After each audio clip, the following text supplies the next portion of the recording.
सहयोग वो ताकत है जो बड़े से बड़े बोझ को आधा कर देती है, जबकि अहंकार अक्सर भारी पड़ता है।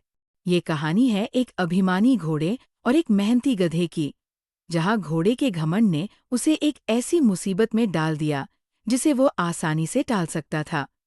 एक गांव में धोबी रहता था। उसके पास एक घोड़ा और एक गधा था।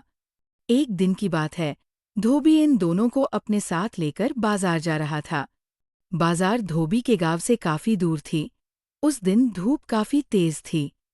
गधे की पीठ पर कपड़ों के बड़े बड़े गठेर लदे थे। वही घोड़े की पीठ पर कोई सामान नहीं था। गधा बोझ से मरा जा रहा था। जब गधे को चलना बहुत कठिन हो गया तो उसने घोड़े से कहा, मैं बोझ से मरा जा रहा, मालिक को बोलकर थोड़ा बोझ तुम भी अपनी पीठ पे ले लो तो बहुत उपकार होगा। घोड़े ने कहा, अरे वाह, मैं भला क्यों तुम्हारा बोझ लूं, कम हो या ज्यादा, ये बोझ मालिक ने तुम्हारे पीठ पर रखा है तो तुम्हें ही इसे लेकर चलना होगा। और ऐसे भी बोझ ढोना हम घोड़ों का काम नहीं है, हम तो शाही सवारी है।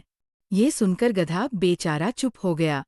मगर थोड़ी दूर चलने के बाद बोझ भारी के कारण गधे के पाँव लड़खड़ाने लगे और वह लड़खड़ाकर बीच रास्ते पर गिर पड़ा। प्यास के मारे उसकी आंखें लाल हो गई।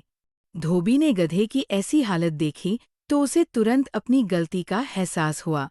धोबी ने तुरंत गधे के ऊपर से सारा सामान उतारकर घोड़े की पीठ पर सामान लाद दिया और उसने गधे को पानी पिलाया। बोझ सचमुच बहुत ज्यादा था।